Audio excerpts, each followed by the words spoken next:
Hello, Rivkah, and hello, everybody interested in guided drawing in Italy. It is an honor to, get to know that you are interested in this modality. I've been working with guided drawing for literally 50 years, and the research it's based on is much older. So it is a modality that's evolved over the past 90 years and has gone from being a graphology approach to Jungian depth psychology informed approach to a body-focused approach towards, once I had studied the somatic experiencing training, I included much of the information that I learned in somatic experiencing about trauma into this working or way of working as an art therapist. It is art therapy, but it is also movement therapy, and it is body work. So you have this combination of a number of approaches, and I've called it actually trauma-informed body mapping. So when you come into a session, for example, my first idea would be, and given it is an adult, is that we talk a little bit and you would start telling me, why you're seeing the therapist, what is troubling you. And I would pay attention to how you as a client would move, the gestures that you make, and what you're telling me about what's happening in your body.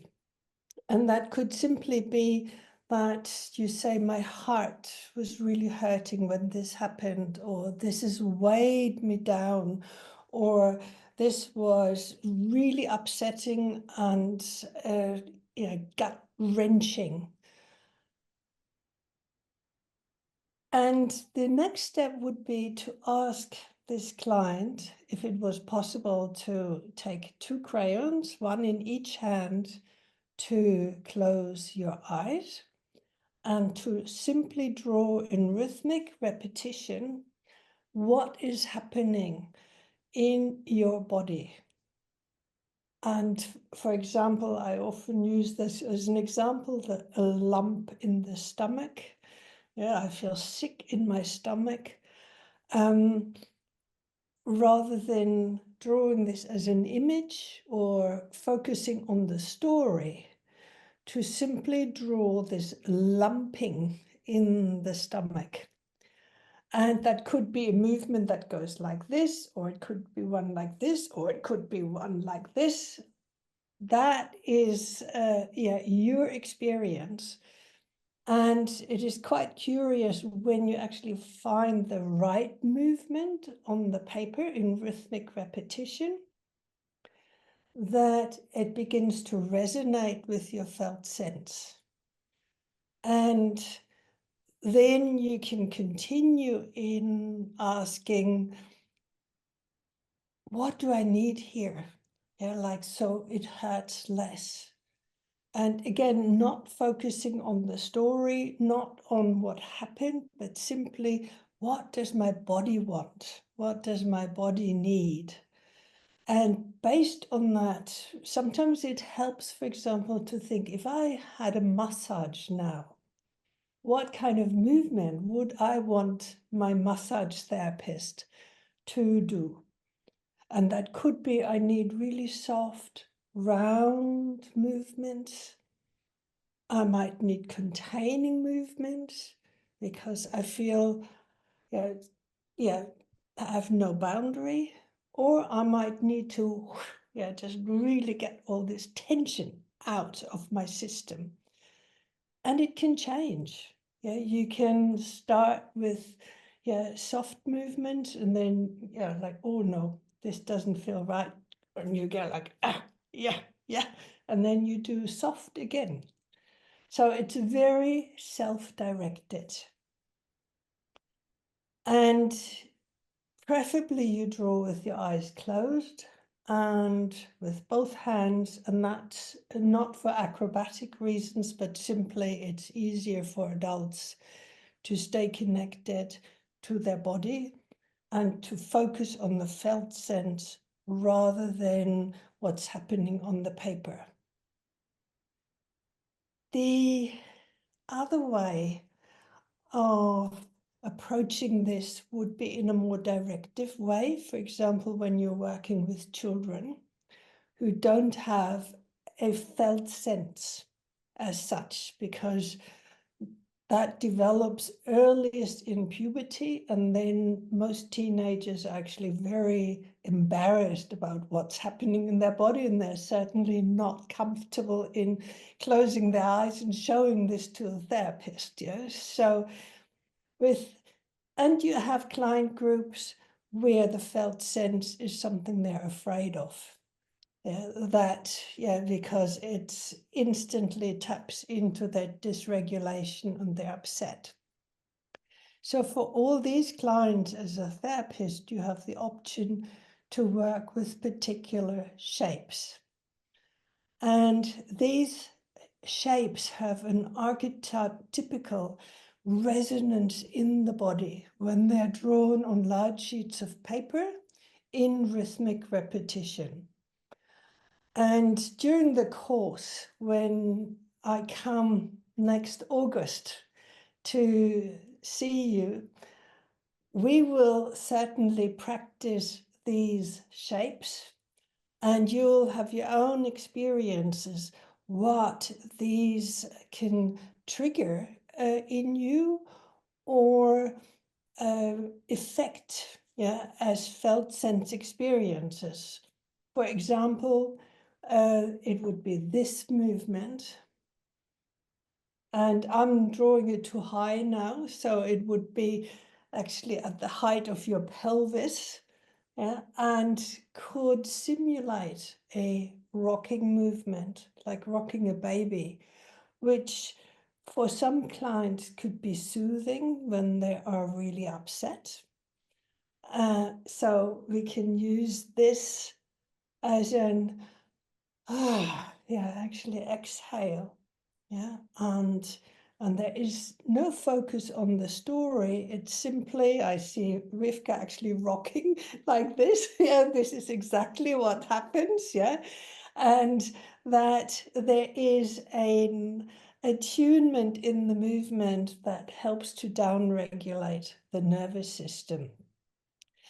Another shape would be this one. It's like a T going up, corner and out, up and out, up and out. And I can do this down and or up.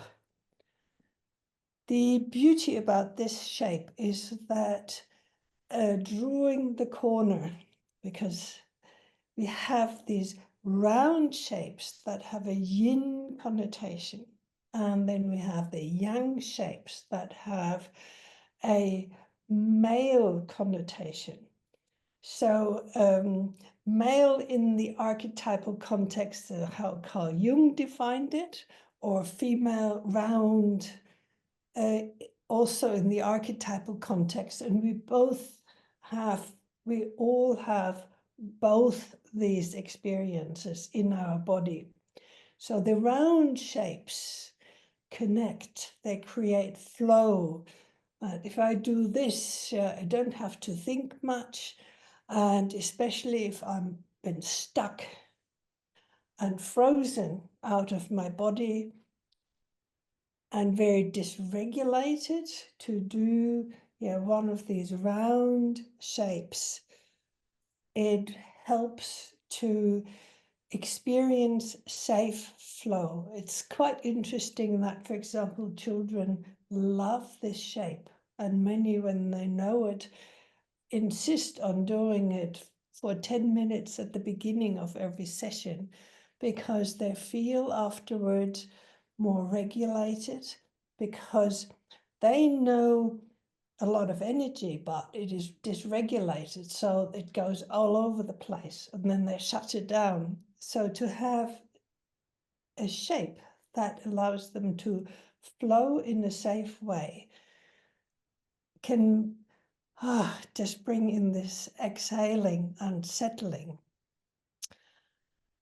Opposite to that would be the linear and angular shapes, such as the vertical or this T-shape that I just showed, triangle, rectangle. These are all shapes that require intention, so that I actually have to make a decision, and they enhance consciousness. They enhance self-esteem, being in charge, being empowered, strengthening ego, which is very different to this, I'm too much in my head and I actually need something where I can relax and connect more.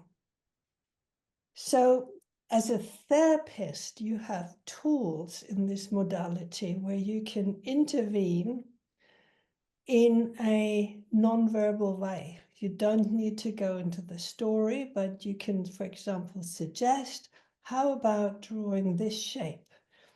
And just experiment if that makes you feel safer or calmer or more regulated or more grounded. Or, for example, could this be a safe way to release your anger and your inattention?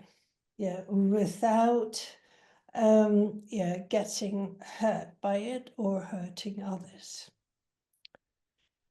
So that is a little bit, like the essence, that I would like to show you. You will experience somatic experiencing, and somatic experiencing uses a technique of tracking, body tracking. So tracking felt sense experiences in the body. Another way of naming this is focusing. And guided drawing has the amazing ability to actually make these tracking movements visible. And when I did the somatic experiencing training, I sat there and thinking, wow, I'm doing this. I've been doing this for the past 40 years. I actually have the tool. I just didn't know how to name it and to put words to what I'm doing. So, I'm the director of the Institute for Sensory Motor Art Therapy in Australia. And I've known Rivkah for a number of years. And I'm very honored that she's invited me to come to Italy. Thank you so much, Cornelia. And first of all, for being so generous in what you've shared about guided drawing now. And also just to say, it is us here in Italy who are honored to have you come. And I am so excited as well to be able to make your amazing work available to the Italians and to the non-English or German-speaking community here. Thank you. So important because it is so valuable. And all I can say is I love Italy. They're always my best holidays. So I'm very happy to come. You will be eating and drinking well. I have just one question. Okay. If because I'm thinking about how you described here. In fact, like you began by describing what could happen in one session, yeah? And I'm like, wow, in fact, could be one session with a client. And I'm just wondering if you could say something about that, because, for example, for art therapists here who have been trained psychodynamically, Yeah, they're used to very long pathways in which things happen really slowly over time. Yeah, and so I think this is why, as another reason, yeah, why it's so interesting to be able to share or to have these different techniques, yeah, and perhaps to explain just how. Well, I mean, not all of the depth of the how, that would be very, very complex. But how this is possible in one session. Yeah. It is possible in one session, and at the same time, it's not a magic cure.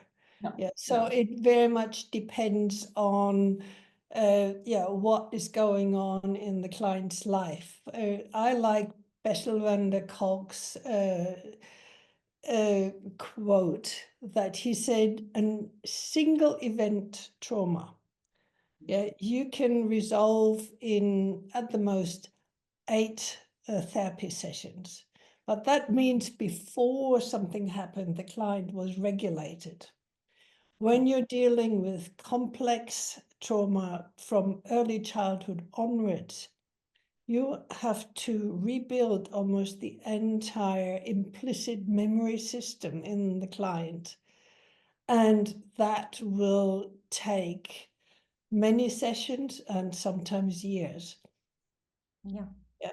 So, yeah.